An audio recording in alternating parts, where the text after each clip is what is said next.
ABC News has confirmed that U.S. intelligence has listened in on the phone conversations of the leaders of 35 American allies. And additionally, the Washington Post reporting today that documents obtained from Edward Snowden show that the NSA broke into Yahoo and Google data centers around the world. Now, for more on this, we're very pleased to be joined by Jim Arkedis. He's president of 4D PAC. It's a political organization that supports candidates with strong national security platforms. And before joining 4D, Jim was a counterterrorism analyst at the NCIS, specializing in terrorist networks in Europe, North Africa, and the Middle East.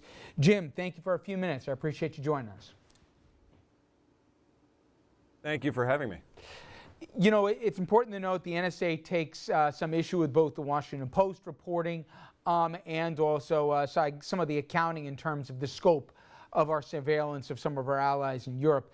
That all said, it is interesting, I would argue, some of the mixed messages even coming from the White House, where the president says one thing, you got the press secretary saying something else, then you have Senator Feinstein saying something, and then you have a backtrack of that same evening from the administration as well.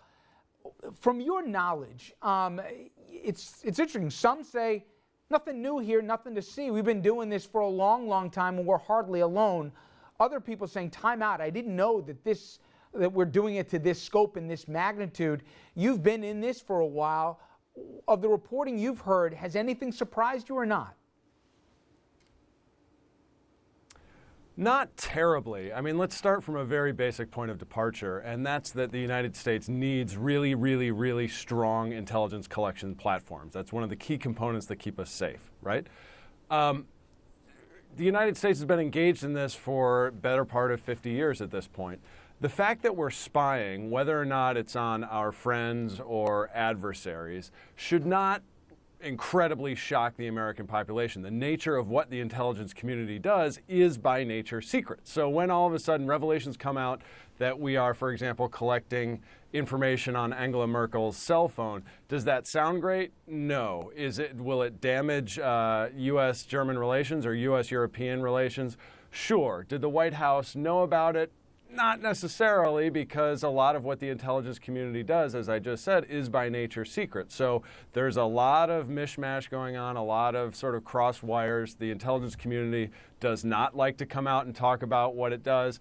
And so a lot of confused authorities and a lot of legal rambling and confusion is going to exist when there are public revelations about this nature of work.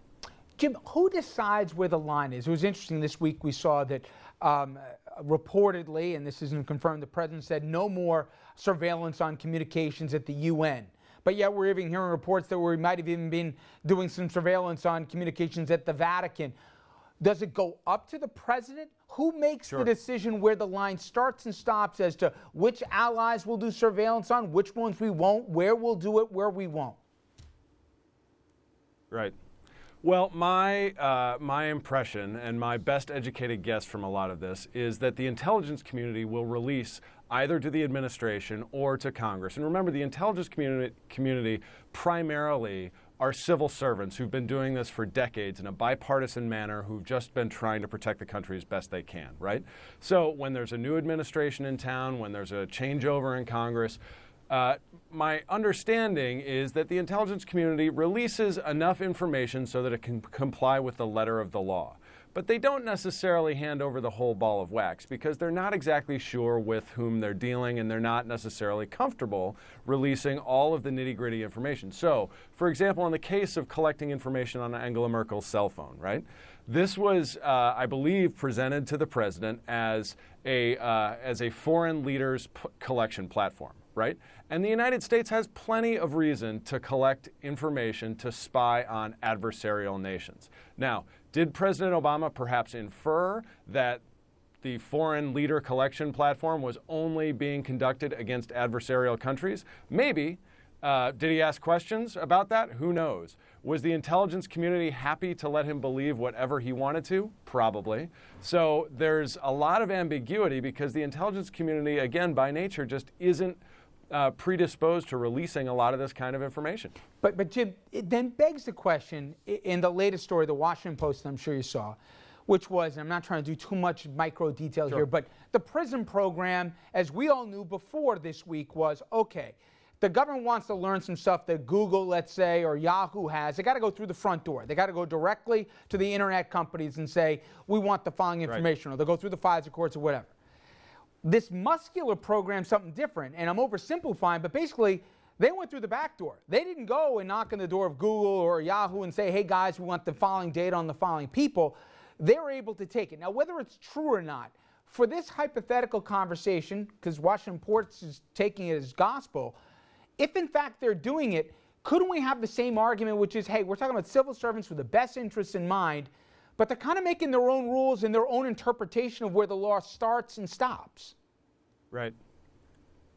This is really the fundamental issue that we get down to. Most of these rules that establish programs like PRISM were passed in the wake of the September 11th attacks, and that was 2001. And to you and me, that doesn't seem like a long time ago, and to most of the viewers out there, it doesn't seem like a long time ago. But think about all of the amazing advances we've had in data and communications just in the last 12 years. We have Facebook, we're exchanging pictures, messages, personalized communications in ways and in volumes that we never, ever, ever were before. So when you take laws that were written 12 years ago and apply them to data streams that are being continually updated and exploding exponentially in the volume of information that's available, then all of a sudden, think about it. If you're an intel analyst working at the NSA, it's almost like you're a kid in the candy store, right? All of a sudden, all of this stuff is available to you, and it's only human nature to want to do your job as best as possible, hopefully, and collect as much information as you can. Now, under some of the legal authorities granted in the legislation, the government is perfectly within its rights to collect, for example, business record. That's a very broad term, right? But if you're an intelligence analyst or if you're a lawyer working for the intelligence community, you're going to look to use the broadest interpretation possible so you can collect the most information and do your job to keep the country safe. So what I've long advocated is the idea that these hearings are a good thing, that we're discussing these issues, we're holding our leaders to account, and we're saying, let's have a new conversation about data and security and privacy and civil liberties in the United States in 2013, because we don't exactly know where that line should be drawn anymore because we've had this explosion of data in the last 5 or 6 years. Jim, you hit on a point that I think sometimes the public will take in pieces, but when you look at the microcosm, it's all about 9/11. I mean, in every way, shape, and form, people can't, I think, overemphasize how so much changed after that September morning. And every time we have a conversation, it could be on a local level, it could be on a state, it could be on a national level, of this privacy versus protection, the majority of the people shrugged their shoulders and said, screw it, I'll give up a little bit more privacy for protection. And whatever people interpretate, whether they're in the intelligence communities or elsewhere, they'll say, I'll push the envelope. The worst thing that somebody will say to me later is I went too far if I can argue that it was in the protection of national security.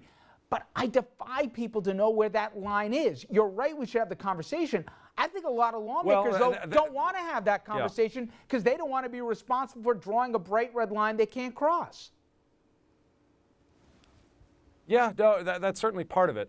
And if you look at the polling data, you mentioned a second ago this idea of people being willing to give up a little bit on the personal liberties side in favor of security. That was certainly the case in the wake of the 2001 attacks, no question about it. But what you'll see over the last 12 years is a slow but certain migration of public opinion back towards the idea that, wait a minute, maybe I want to guard my civil liberties a little bit more. Maybe I feel a little bit safer today than I did in 2001 or 2002. And all of a sudden, all of these things that are being revealed that the government is doing in order to protect our security, and all the incentive that lawmakers and civil servants have to protect the public, maybe don't quite line up with where the public is. And so that's why I'm advocating that we need this new conversation. I don't exactly know where that line should be drawn. I'm not a lawyer. I was a guy who worked in the intelligence community for a while.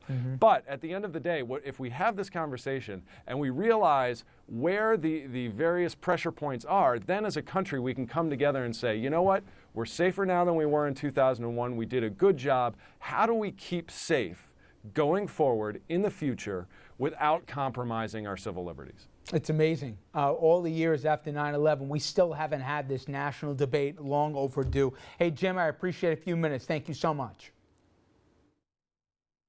Thanks for having me.